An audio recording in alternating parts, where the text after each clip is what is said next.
Today, I'm going to show you how to make delicious skillet lasagna. All the deliciousness and joys of traditional lasagna, but without all the preparation and the assembling and the baking. And this is just a quick, simple, easy lasagna. Takes about 30 minutes to make, so let's get started. Now, to prepare this, I've got my skillet over medium-high heat. I'm going to add in 1 to 2 tablespoons of extra virgin olive oil, and I'm going to start sauteing half of a medium yellow onion that has been chopped up. Now, the skillet you want to use a large skillet. This is a 12-inch skillet that I'm using, and you want a deep skillet. No fry pans here. There's going to be a lot of stuff that's added to this pan, so use a pan that is plenty big enough. Now, once your onions are nice and translucent, after, again, about a minute or two, you want to go ahead and add in your meat. I'm using half a pound of ground beef as well as half a pound of mild Italian sausage. You could use ground turkey if you'd like. You could use turkey sausage. You could use ground chicken. You just want a pound of meat. I like the flavors of the Italian sausage and the ground beef.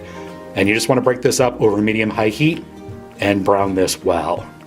Now, while my meat is cooking away on the stove, I'm going to go ahead and get my lasagna noodles ready. I'm using 8 oven-ready lasagna noodles. Oven-ready lasagna noodles are just a little bit thinner than traditional lasagna noodles that you need to boil ahead of time.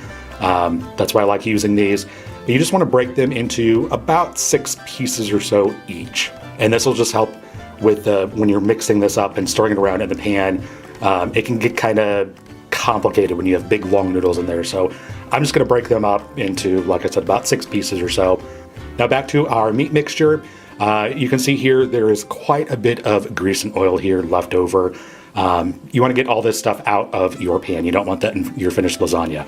I like to leave about a tablespoon or so left behind. It's strictly optional, but try and get most of that grease out.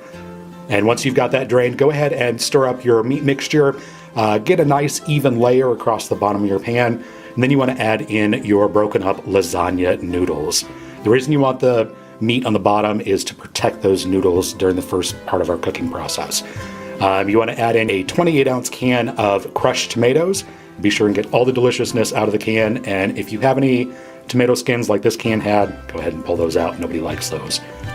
Then you want to add in an 8-ounce can of tomato sauce as well as half a cup of water.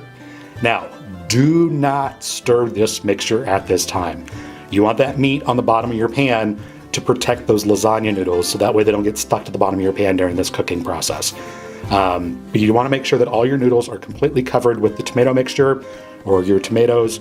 Go ahead and shake your pan back and forth, but do not stir this because those lasagna noodles will stick to the bottom of your pan and you'll have a huge mess on your hands. Now you want to bring this up to a simmer over medium-high heat. Then you want to lower the heat down to low, cover this, and let this cook for 10 minutes. Now, after your first 10 minutes are up, you can go ahead and remove the lid to your pan. Be very careful because this will splatter up everywhere, make kind of a mess. But now is the time that you want to start mixing this and start stirring this.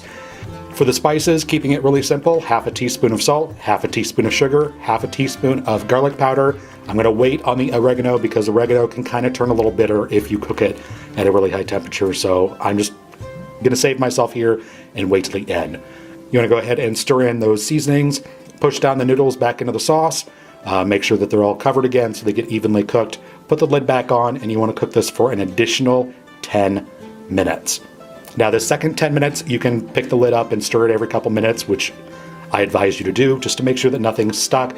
Make sure that your lasagna noodles are separated, making sure that everything is, everything's hunky-dory underneath the lid as you're cooking this. Now, after the second 10 minutes, you can go ahead and remove the lid, turn the heat off at this time. Again, go through, make sure that none of those lasagna noodles are stuck together. This is going to be the bane of making this dish. This is the most complicated part of this entire recipe, is making sure that those noodles do not get stuck together.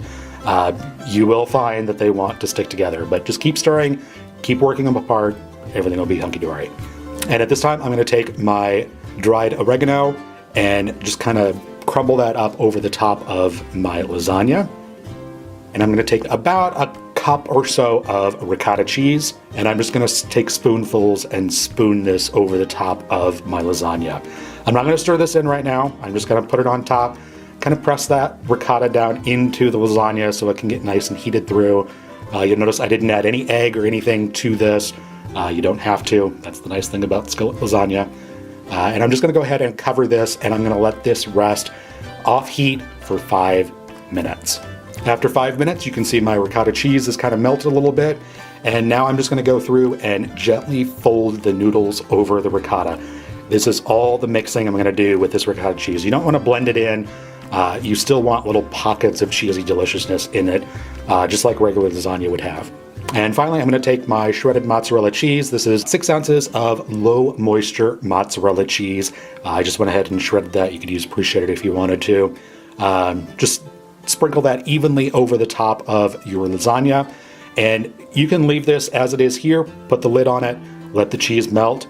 That's perfectly fine. I wanted it to be more authentic lasagna. So I went ahead and put my lasagna pan and all inside the oven underneath the broiler, and I let the broiler melt the cheese and get nice and golden brown. Be sure if you are going to do this that you use an oven-safe skillet. And I just put it out of the broiler for maybe 2 or 3 minutes, just enough to get it melted, that cheese melted, and browned nicely. And once it comes out of the broiler, this is what it will look like. It looks just like any other lasagna that you would make, only this is made in a skillet, less than 30 minutes, super easy.